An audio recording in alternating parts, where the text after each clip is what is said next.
30 ஆண்டுகளாக இஸ்ரேல் மற்றும் பலஸ்தீனம் இடையே பல்வேறு சுற்று பேச்சுவார்த்தைகள் நடந்துள்ளன. ஆனால் இதுவரை தீர்வு எட்டப்படவில்லை. அதற்கு குறைந்தது 2-3 முக்கிய விவகாரங்கள் தான் காரணம் என கூறப்பட்டுள்ளது. இதுவரை காலம் அமைதி ஏற்படாத விடயத்துக்கு என்ன காரணம் என்பதை பற்றி பார்க்கலாம். முதல் கேள்வி, பிறர் நாடுகளில் தஞ்சமடைந்துள்ள பாலஸ்தீன அகதிகளை என்ன செய்வது? இதற்கு இஸ்ரேல் பலஸ்தீன் தரப்பில் தீர்வு எட்டப்படவில்லை. இரண்டாவது கேள்வி, மேற்கு கரையில் இஸ்ரேல் கட்டியுள்ள குடியிருப்புகள் அப்படியே இருக்க வேண்டுமா அல்லது அகற்றப்பட வேண்டுமா? மூன்றாவது கேள்வி, இரு தரப்பும் ஜெருசலமை பகிர்ந்து கொள்வதா இல்லையா? இன்னொரு மிக முக்கியமான அதிசிக்கலான கேள்வி, இஸ்ரேலுடன் பலஸ்தீனம் சுதந்திரமான தனி நாடாக கருதப்படுமா இல்லையா என்பது. தற்போது நடக்கும் மோதல்களை கருத்தில் கொள்கையில் இஸ்ரேல் மற்றும் பாலஸ்தீனம் இடையே தற்போதைக்கு உடன்பாடு எட்டப்படுவது மிகவும் கடினமான விடயம்தான். பாலஸ்தீனத்தை பொறுத்தவரையில் ஐக்கிய நாடுகள் சபையின் உறுப்பினர்கள் பலரும் தனி நாடாக அங்கீகரித்துள்ளனர். ஆனால் America, Britain, Japan, Germany, Australia உள்ளிட்ட நாடுகள் அங்கீகரிக்கவில்லை. ஆனால் இந்தியா மட்டும் 1988 பாலஸ்தீனத்தை அங்கீகரித்து விட்டது. உண்மையில் இந்தியா சுதந்திரம் அடைந்த காலகட்டத்தில் இருந்து பிரதமர் நேரு முதல் பிரதமர் மோடி வரை பாலஸ்தீனத்துக்கு வெளிப்படையாக இந்தியா ஆதரவளிக்கிறது. பாலஸ்தீன பிரச்சினைக்கு இந்தியாவின் ஆதரவு நாட்டின் வெளியுறவு கொள்கையின் ஒரு பகுதி என இந்திய வெளியுறவு அமைச்சகம் கூறுகிறது. 1974 பாலஸ்தீன விடுதலை அமைப்பை பாலஸ்தீன மக்களின் ஒரே மற்றும் நியாயமான பிரதிநிதியாக அங்கீகரித்த முதல் அரபு அல்லாத நாடு இந்தியாதான். பாலஸ்தீன பிரச்சினைக்கு இந்தியாவின் ஆதரவு நாட்டின் வெளியுறவு கொள்கையின் ஒரு பகுதி என இந்திய வெளியுறவு அமைச்சகம் கூறுகிறது. 1974 பாலஸ்தீன விடுதலை அமைப்பை பாலஸ்தீன மக்களின் ஒரே மற்றும் நியாயமான பிரதிநிதியாக அங்கீகரித்ததுடன் ஐக்கிய நாடுகள் சபையின் பாலஸ்தீனத்துக்கு உறுப்பினர் அல்லாத பார்வையாளர் நாடு அந்தஸ்து வழங்கவும் ஐக்கிய நாடுகள் வளாகத்தில் பாலஸ்தீன கொடியை நிறுவவும் இந்தியா ஆதரவளித்துள்ளது. 2017 பாலஸ்தீன அரசின் தலைவர் மஹ்மூத் அப்பாஸ் இந்தியா வந்தார். 2021 ஐக்கிய நாடுகள் பாதுகாப்பு சபையில் பாலஸ்தீனத்துக்கு ஆதரவாக நிற்பதை இந்தியா உறுதிப்படுத்தியது. பாலஸ்தீன மக்களுக்கு தொடர்ந்து பல்வேறு உதவிகளை வழங்கி வந்துள்ளது இந்தியா.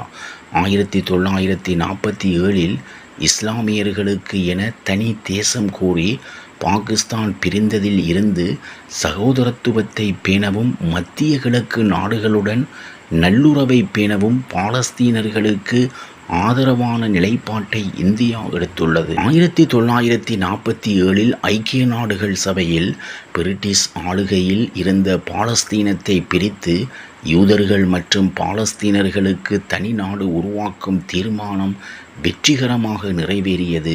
ஆனால் யூதர்களுக்கு தனி தேசம் உருவாக்கப்படுவதற்கு எதிராக வாக்களித்த 13 நாடுகளில் இந்தியாவும் ஒன்று. பாலஸ்தீனத்தை இந்தியா கைவிடாத அதே சமயம் இஸ்ரேலுடனான உறவும் வலுப்பெற்றுள்ளது. ஆனால் யூதர்களுக்கு தனி தேசம் உருவாக்கப்படுவதற்கு எதிராக வாக்களித்த 13 நாடுகளில் இந்தியாவும் இருக்கின்ற அதே வேளை பாலஸ்தீனத்தை இந்தியா கைவிடாத அதே சமயம் இஸ்ரேலுடனான உறவும் வலுப்பெற்றுள்ளது. 1950 இஸ்ரேலை இந்தியா அங்கீகரித்தது. அதைத் தொடர்ந்து இஸ்ரேல் பம்பாயில் குடிபெயர்வு அலுவலகத்தை திறந்தது. 1992 இரு நாடுகளுக்கிடையே முழுமையான ராஜ்ய உறவுகள் தொடங்கியது. இரு நாடுகளிலும் தூதரங்கள் திறக்கப்பட்டன. பாகிஸ்தானுக்கு எதிரான போர்களில் இந்தியாவுக்கு இஸ்ரேல் ஆயுதம் வழங்கியது. இந்தியா ரஷ்யாவுக்கு அடுத்தபடியாக இஸ்ரேலிடம் இருந்துதான் இராணுவ உபகரணங்களை வாங்குகிறது. நரேந்திர மோடிதான் முதல் முறையாக இஸ்ரேலுக்கு அரசு முறை பயணம் சென்ற முதல் இந்திய பிரதமர். 2017 நரேந்திர மோடி சென்ற பிறகு 2018 இஸ்ரேல் பிரதமர் நெதன்யாகுவும் இந்தியா வந்தார். நரேந்திர மோடிதான் முதன்முறையாக இஸ்ரேலுக்கு அரசு முறை பயணம் சென்ற முதல் இந்திய பிரதமர்.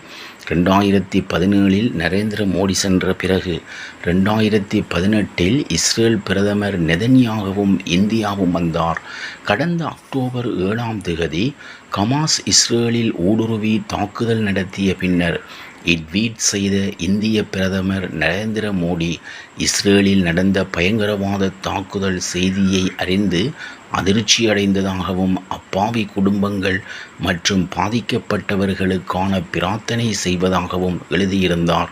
இந்த கடினமான நேரத்தில் இஸ்ரேலுடன் நிற்பதாகவும் ஒரு முக்கியமான விஷயம் இங்கே குறிப்பிட வேண்டியது என்னவெனில், இருதரப்பில் இருந்தும் வன்முறை நடக்கும் போது மூன்றாம் தரப்பினர் அதில் யார் சரி யார் தவறு என முடிவெடுப்பது மிகவும் கடினமானது.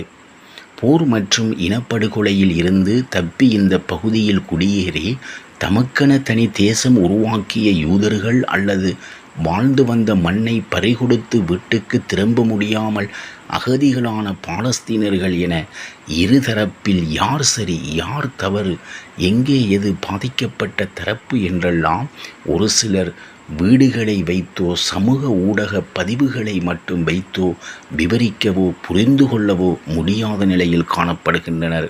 ஏனெனில் இது மிகவும் சிக்கலான விவகாரமாக அமைந்து காணப்படுகின்றது. இவ்வாறாக பாலஸ்தீனம் இஸ்ரேல் பற்றிய செய்திகளை அறிந்து கொள்ள உடனுக்குடன்